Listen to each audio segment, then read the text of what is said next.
Hello, and welcome to the Application Information video, video 3 in our application video series. The purpose of this video is to review the funding criteria, application narrative, and briefly touch on the other components of our application. There are 3 parts to CAC's funding criteria. They are public benefit, artistic and cultural vibrancy, and organizational capacity.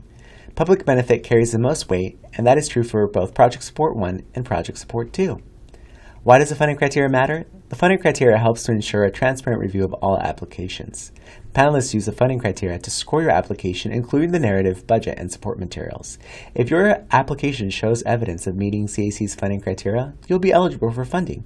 For Project Support 1, you are graded on a 100-point scale, and you must obtain a minimum of 75 points to be funded.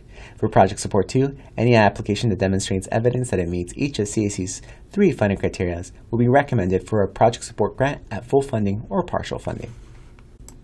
You should take the time to read through each of the funding criteria. It's a good idea to have the funding criteria near you when you are writing your application. Let's briefly discuss them. Public benefit, which is defined as an organization's ability to meaningfully engage its community through its project. As a public funder, this is the most heavily emphasized of the funding criteria. The second one is artistic and cultural vibrancy, which is defined as an organization's ability to create a quality project that inspires and challenges its community. This is not the same as artistic excellence or artistic quality, which intentionally we do not use, as the term is very subjective. The last one is organizational capacity, which is defined as an organization's ability to successfully plan for and manage its project. This is the least heavily emphasized of the funding criteria, but it's still important to ensure that we're being good stewards of public dollars. Now that you have the background, we're going to spend some time talking about the actual application. We aren't going to go through each question on the application, but we'll go over each section. As you already know, Project Support 1 applicants have a longer, more thorough application, and Project Support 2 applicants have a shorter, simplified application. Both follow the same structure and include a narrative, project financials, and support material sections. Remember, the panelists are looking for evidence of the 3 funding criteria through your whole application. The first section is Organizational Overview, which includes your mission statement, organizational history, financial snapshot.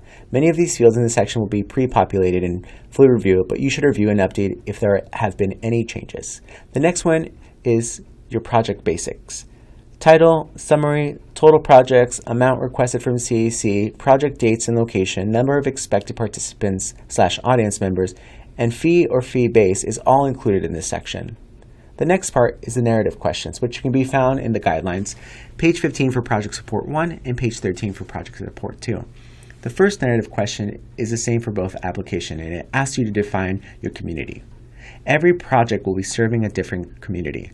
You will be unlikely to be serving all of Cuyahoga County. And when defining your community, ask yourself, who is part of this project, or who is this project for? What is your relationship with that community? How do you plan to work with that community during your project? Clearly defining your community and how your organization connects with that community makes it easier to describe the project's public benefit to panelists. Here are some additional components of the application. The first one is goal setting. Every applicant is required to set one project goal. This is a chance to let panelists better understand what your organization wants to achieve by doing this goal. Your goal should not be just to complete the project. We know you want to do that. What's the outcome or the purpose or the benefit to you or your community? The next section is project budget. Every applicant will need to talk about their project finances. For Project Support 1, applicants will need to complete a project budget. For Project Support 2, applicants have a simpler finance question. Since Project Support grants are matching grants, you will need to share your plan to raise matching income. For Project Support 2, applicants can include in-kind donations for up to 25% of their matching income. You'll also be asked to explain your project expenses. Where is the money going to? Especially, what will you spend the CAC funds on? Again, Project Support 1 applicants will be asked for this in more detail than Project Support 2 applicants. If you need assistance with filling out your budget table, please view our budget table video. The link to the video is in our description. The last part is support materials. Both Project Support 1 and Project Support 2 are required to upload 1 support material, but a maximum of 3. Project Support 1 applicants need to upload 2 additional items, their board list and their Data Arts Funder report. For Project Support 2, you will not need to upload this. For Project Support 1, you will need to upload this. For more information regarding your support materials, check out our support materials videos. The link is in the description box. This concludes our video. Thank you for watching.